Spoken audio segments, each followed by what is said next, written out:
Bumalik ang kwento sa nakaraan, sa isang plaza sa Warsaw kung saan nagtipon ang maraming nagugutom na mga lumikas para kumuha ng kanilang rasyon. Walang gana at parang nakasanayan na lang na tumatawag ang isang sundalo sa susunod na tao sa mahaba at desperadong pila. Ang tinatawag nilang tulong ay isang manipis at matabang na sabaw na halos hindi na pwedeng ituring na pagkain. Tahimik pero puno ng galit na tinititigan ng isang lumikas ang kaunting ibinigay sa kanya. Hanggang sa hindi na siya nakapagpigil at sumigaw siya sa galit, nagtatanong kung paano sila mabubuhay sa ganoon kaliit na halaga ng pagkain, pero inutusan lang siyang bumalik sa pila ng mga armadong sundalo. Sa oras ding iyon, nakatanggap ng utos ang mga sundalo. Pinayagan na silang pigilan ng mga mamamayan at gamitan ng dahas kung kinakailangan. Biglang inakusahan ng lalaki ang militar ng South Korea na hindi rin naman naiiba sa mga masasamang tauhan ng gobyerno na dapat sana ay kanilang tinakasan. Pero ang sagot sa kanyang pagtutol ay ang nakatutok na baril sa kanya habang naghahanda ang isang sundalo na magpaputok.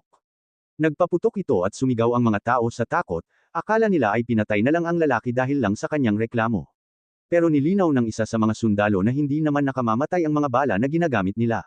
Nagbanta pa ang isa pang sundalo sa lalaking nakahandusay sa lupa, sinabing ganoon din ang gagawin nila sa sinumang magdudulot pa ng gulo. Pero nang malaman ng nagugutom na mga tao na hindi sila pwedeng patayin ng mga sundalo, lalo pa silang lumakas ang loob. Maya-maya pa, sinalakay nila ang karwaheng dala ang mga supply at nalampasan nila ang mga nagbabantay, na napilitan namang tumawag ng karagdagang tulong. Bumalik tayo sa kasalukuyan. Sobrang abala ang pangkat na namamahala sa operasyon para ayusin ang kaguluhang nangyayari sa pamamahagi ng tulong. Nagulat ang isang opisyal tungkol sa patuloy na pagdami ng mga nasusugatan, at ng mga kaso ng paggamit ng pekeng tiket para sa rasyon, at binanggit din na kulang sila sa mga tauhan. Sa gitna ng lahat ng ito, mabilis na ipinaalam kay Lee Se-yoon na may natanggap siyang mensahe mula sa teritoryo ng mga mandirigma sa ilalim ni Kaiser. Habang kausap niya ito sa telepono, gumaan ang kanyang pakiramdam at binati niya si Chan-sok dahil sa naging matagumpay na pakikipag-usap at kasunduan. Kinumpirma rin ito ng opisyal na ulat. Pumayag na ang mandirigmang German na si Daniel Lewis na makipagtulungan sa kanilang misyon. Lumipat ang tagpo sa wasak na lungsod ng Hamburg, ang teritoryo ng mga mandirigma sa ilalim ni Kaiser. Doon ay binati ni Daniel Lewis si Lee Se-yoon, at sinabing kakaiba raw ang lalaking ipinadala nito para pilitin siyang makipagtulungan. Nang matapos na ang kanilang kasunduan, formal na nagpasalamat si Lee Se-yoon sa kanyang pakikipagtulungan. Samantala, nagbabantay naman si Chan-sok sa mataas na lugar para obserbahan ang buong lungsod. Ipinagpatuloy niya ang kanyang paglilibot at tahimik na sinisiyasat ang mga wasak na gusali at istruktura. Biglang lumapit si Han Sang-a sa kanya na ikinagulat niya, at tinanong kung ano ang ginagawa niya. Sinabi niyang sinisiyasat niya ang buong paligid, at sinabi naman ni Han Sang-a na hinahanap siya ni Se-yoon. Nang pumayag siyang bumaba, naramdaman ng kanyang sobrang matalas na pandama na may kakaibang nangyayari. Nakita niya ang isang mabilis at hindi karaniwang kislap ng liwanag na nagmula sa isang tore ng orasan sa malayo. Nagulat din si Han Sang-a na nakakita rin ito. Dahil naramdaman niyang may panganib, agad siyang tumalon mula sa bubong para habulin kung sino man ang nandoon, at naiwan si Han Sang-a na nagtataka. Tumakbo siya ng mabilis sa loob ng isang inabandunang gusali papunta sa lugar kung saan naroon ang nagmamasid. Nang marating niya ang tore ng orasan, natiyak niyang may taong nanunood sa kanya mula mismo sa lugar na iyon, at inisip niya na gumamit ito ng mahikang lakas para maitago ang sarili at makatakas ng matuklasan siya. Ginamit niya ang kanyang pandama para sundan ang mahinang bakas ng mahikang lakas na naiwan nito. Isang mahiwagang landas ng enerhiya ang dumadaloy sa sahig na siyang sinusundan niya. Nagulat siya nang makita na ang landas na iyon ay diretso papunta sa kisame. Dahil natatakot na baka ito ay isang bitag, agad siyang tumingin paitaas at inihanda ang kanyang sibat para sa posibleng atake mula sa itaas. Sa oras ding iyon, tumusok ang isang patalim mula sa kisame, pero handa na siya at nagawa niyang harangan ang hindi inaasahang pag-atake. Sinabi ng ating pangunahing tauhan na kakaiba ang paraan ng kanyang kalaban na tumusok mismo sa espasyo para bigla siyang salakayin. Ang misteryosong umaatake na si Sok Jo-hyam ay nagpahayag din ng kanyang pagkamangha kung paano siya natuklasan ng ganoon kabilis. Isa siyang miyembro ng grupong terorista na tinatawag na mga Descendants of Dangon. Formal siyang nagpakilala at sinabing ang layunin niya ay pigilan si Chan-sok. Sinabi naman ni Chan-sok nang walang emosyon na kakaiba ang suot ng kanyang kalaban, isang tradisyonal na damit na tinatawag na hanbok, at ang hawak nito na parang isang tungkod na may nakatagong patalim. Itinama naman ito ni Jo-hyam at sinabing ang kanyang sandata ay isang Changpo-jim, at agad siyang naglunsad ng sunod-sunod na pag-atake. Ang kanyang mga hagupit ay sumire sa paligid at nagdulot pa ng epekto ng rift at corrosion, pero nagawa pa rin itong iwasan ng ating bida. Kahit ganun, napakadiin ang kanyang pagkakahawak at halos hindi na niya mapigilan ang walang patid na mga atake. Nagpalitan sila ng matitinding hampas pero puro depensa na lang ang nagawa ng ating bida. Nagawa pa rin niyang iwasan ang isa pang malakas na hampas ng espada. Sa oras ding iyon, lumusab din siya gamit ang mga kilos na kakaiba at mahirap hulaan.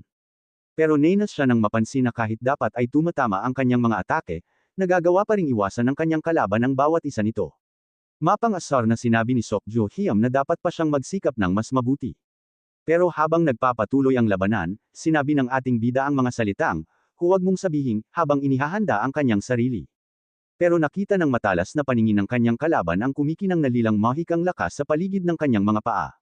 Nang lumusab na ang ating bida, kumantab ang katawan ni Jo Hyam at parang nahati ito sa maraming kaparehong anyo. Dumaan lang ang sibat ni Chansok sa isa sa mga ito nang hindi tumatama, na nagpatunay na ilusyon lang pala ang mga iyon. Ang tunay na si Sokjo Hyam ay nasa likuran niya, at may matinding kumpiyansang sinabing hinding-hindi siya matatamaan kahit kailan. Sa oras ding iyon, tumitig ng maigi ang ating bida dahil naramdaman niyang sasalakayin na naman siya. Pero nagawa pa rin niyang iwasan ang mga hagupit. Kumuha siya ng posisyong panlaban at mahinahong sinabing dalawang bagay na ang kanyang nalaman tungkol sa kakayahan ng kanyang kalaban, at ngumisi siya habang inilalabas ang una rito. Gumagamit pala ang kanyang kalaban ng mga ilusyong kapareho ng kanyang sarili. Ipinaliwanag din niya na tumataas ang bilis at lakas nito tuwing ang mga ilusyong anyo ay muling nagsasama sa kanyang tunay na katawan. Nang malaman na niya ang una sa mga lihim na ito, naghanda siyang sabihin din ang ikalawa at mas mahalagang impormasyon. Pero nananatiling sobrang kumpiyansa ang kanyang kalaban at akala niya ay wala na talagang magagawang iba pa si Chansok. Pero alam ni Chansok ng buong katotohanan na lubos itong nagkakamali. Nagpatuloy ang harapang laban sa pagitan ni Chansok at ng teroristang si Sokjo Hyam sa mga kalsada ng Hamburg. Sinusuri ng ating bida ang estilo ng pakikipaglaban ng kanyang kalaban, at napansin niya na biglang bumibilis ito tuwing ang mga kopya ng kanyang sarili ay muling nagsasama. Dahil tiwala siya sa kanyang kakayahang dumaan sa anumang bagay, mayabang na nangako si Jo Hyam na tatapusin na niya ang labanan sa susunod niyang atake. Pero ngumisi lang si Chansok, dahil alam niyang baka wala pang nakakatalo sa ganitong kakayahan noon, at ngayon ay nauubos na ang swerte nito. Sa lahat ng tao, bakit ako pa ang nakalaban niya, ang isip-isip niya habang naalala ang katulad na kalaban mula sa kanyang nakaraan. Bumalik ang alaala noong panahon na kilala pa siya bilang bayaning si Lee Hyun Sok. Naalala niya ang pakikipaglaban sa mga halimaw na may eksaktong parehong kakayahang dumaan sa mga bagay. Ang mga nilalang na ito, na tinatawag na mga multo, ay napatunayang mahirap talunin kahit ng kanilang grupo.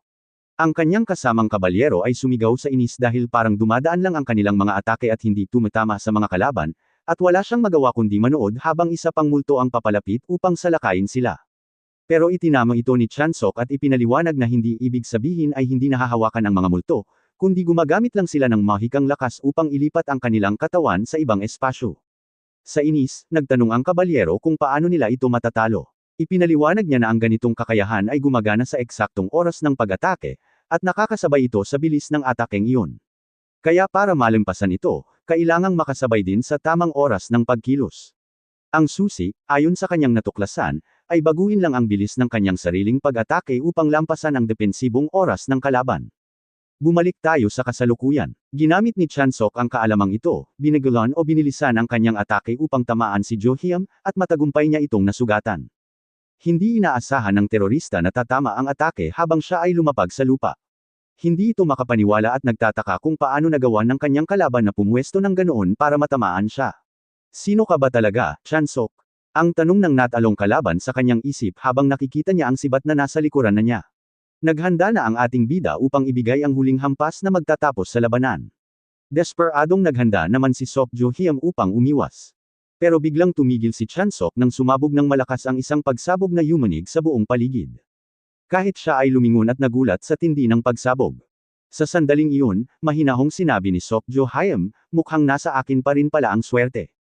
Pero hindi nagtagal ang kanyang panalo nang tawagin siya agad ni Han Sang at utusan siyang tumigil at bumalik agad.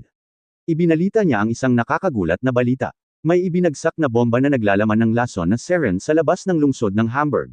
Ang lason na ito ay nakamamatay at kayang paralisahin ang buong sistema ng katawan kahit sa napakaliit na dami. Bilang isang ipinagbabawal na sandata, kapag kumalat ito, agad na magiging impyerno ang lugar na tatamaan nito. Tinanggap lang ni Chansok ang masamang balita at mahinahong sinabing, sige, nakuha ko. Hindi na siya nag-aksaya ng oras at sinabing, pupunta na ako. At agad na tumakbo pabalik patungo sa tren. Habang tumatalon siya mula sa bubong papunta sa ibang bubong, nagtataka siya sa estratehiya ng mga terorista at iniisip kung bakit hindi nila direktang inatake ang mismong lungsod. Habang nag-uusap pa sila sa telepono, ibinalita ni Hans ang masamang balita mula sa mga awtoridad. Kakalat na ang lason sa buong Hamburg sa loob lang ng 15 minuto. Dahil nasa panganib na ang mga supply na tutulong sa mga tao, nakatakda nang umalis ang tren sa loob lang ng 5 minuto. Idinagdag pa niya ang isang napakahalagang impormasyon. Kasalukuyang pinipigilan ni Lee Se-yun ang isang kalaban. Sa isang iglap, naintindihan na ni Chan-sok ang tunay na layunin ng mga terorista. Ang pag-atake gamit ang lason ay isa lamang panlilinlang upang mailayo ang kanilang pinakamalakas na sandata, si Lee Se-yun mula sa tren. Nang magtanong siya kung sino ang kalaban ni Se-yun, sinabihan siyang ito ay ang parehong misteryosong mamamana na nakasalubong nila sa isla ng Tsushima.